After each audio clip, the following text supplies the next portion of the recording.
Lock down برقرار رہا تو عید کے لیے کیا کریں اور نماز عید کی فضیلت و ثواب کیسے پائیں؟ پہلے ایک ایمان افروز حدیث سنیے۔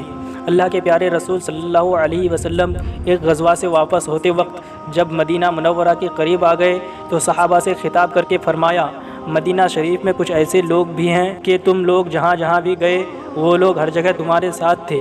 صحابہ کرام نے عرض کی، یا رسول اللہ، وہ لوگ تو مدینہ میں ہیں؟ تو سرکار دو عالم صلی اللہ علیہ وسلم نے فرمایا، ہاں وہ لوگ مدینہ میں ہیں، انہیں تمہارے ساتھ آنے سے عذر نے روک رکھا ہے۔ اس سے یہ معلوم ہوا کہ دل میں نیت عبادت ہو مگر عذر کی وجہ سے نہ کر سکے تو عبادت کا ثواب پائے گا۔ عمدۃ القاری شرح بخاری میں ہے۔ اس حدیث سے معلوم ہوا کہ جو شخص عذر کی وجہ سے نیکیوں کے کام نہ کر سکے حالانکہ اس کی نیت کرنے کی ہے تو اس کے لیے ان نیکیوں کا ثواب لکھا جائے گا۔ جیسا کہ ایک شخص کی آنکھ لگ گئی، اس وجہ سے وہ صلاۃ اللیل نہ پڑھ سکے تو سرکار مدینہ صلی اللہ علیہ وسلم نے فرمایا، اس کے لیے نماز کا ثواب لکھا جائے گا اور اس کی نیند اس پر اللہ کا صدقہ ہے۔ اور کرمانی شرح بخاری میں ہے۔ یہ حدیث اس بات کی دلیل ہے کہ معذور عذر کی وجہ سے عبادت نہ کر سکے تو اسے عبادت کا ثواب ملے گا۔ آپ اس سال کورونا وائرس اور لاک ڈاؤن کے عذر کی وجہ سے جمعۃ الوداع اور نماز عید کی جماعت میں حاضر نہیں ہو پا رہے ہیں، مگر خدائے کریم کے کرم کی بارش سے آپ فیضیاب ضرور ہوں گے۔ نماز عید کی فضیلت و ثواب سے سرفرازی۔ یوں ہی ہم لوگ لاک ڈاؤن اور دفعہ 144 کی وجہ سے نماز عید کی جماعت میں بھی حاضری سے محروم ہو رہے ہیں، مگر یہ صرف جسمانی حاضری سے محروم ہی ہیں، کیونکہ نیت حاضری کی وجہ سے ہم عند اللہ وہاں حاضر ہیں اور ہمیں وہاں کے حاضری جماعت کا ثواب بھی پورا مل رہا ہے۔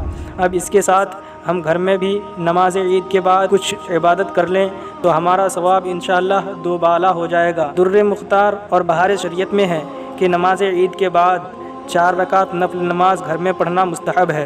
یوں بھی چاشت کے وقت میں 4 رکعت نماز پڑھنے کی احادیث نبویہ میں بڑی فضیلت آئی ہے، لہٰذا نماز عید کے بعد یہ 4 رکعت ہم لوگ اپنے اپنے گھروں میں اہل خانہ کے ساتھ ضرور پڑھ لیں۔ گھر میں کوئی امام ہو تو مختصر جماعت کر سکتے ہیں، ورنہ تنہا تنہا پڑھیں کہ شریعت کو یہ نماز تنہا تنہا محبوب ہے۔ یہ بھی اختیار ہے کہ آپ گھر میں 2 ہی رکعت پڑھیں کہ یہ بھی مندوب ہے، مگر 4 رکعت کی فضیلت 2 رکعت سے بہرحال زیادہ ہوگی۔ یہاں بھی تفصیل بالا کے مطابق جماعت سے یا تنہا تنہا پڑھ سکتے ہیں۔ حدیث میں ہے کہ رسول اللہ صلی اللہ علیہ وسلم نماز عید سے پہلے عیدگاہ میں کوئی نماز نہیں پڑھتے تھے، جب اپنے گھر واپس آ جاتے تو 2 رکعت نماز پڑھتے ہیں۔ یہ حدیث سنن ابن ماجہ میں صحابی رسول حضرت ابو سعید خدری رضی اللہ تعالی عنہ سے مروی ہے، ایسا ہی فتح القدیر میں ہے۔ اس طرح اس سال آپ کو سرکار علیہ السلام کی اس نماز پر عمل کرنے کی سعادت مل رہی ہے اور یہ سعادت بھی بہت ہے۔ ہاں، سلام پھیرنے کے بعد دونوں صورتوں میں 34 بار اللہ اکبر ضرور پڑھیے۔ ایک تو اس وجہ سے کہ حدیث نبوی میں اس کی فضیلت آئی ہے، دوسرے اس وجہ سے کہ عید کی نماز میں ہر رکعت میں 3 بار اللہ اکبر پڑھنے کا حکم ہے، جس سے مقصود اللہ تعالیٰ کی بڑائی کا اظہار ہے۔ آپ اس بڑائی کا اظہار اپنے گھر میں اس طرح کیجیے۔ نیت یوں کیجیے، نیت کی میں نے 4 رکعت یا نیت کی میں نے 2 رکعت نماز نفل کی اللہ کے لیے۔ منہ سے بولنا ضروری نہیں، دل میں اس کا پکا ارادہ بھی کافی ہے۔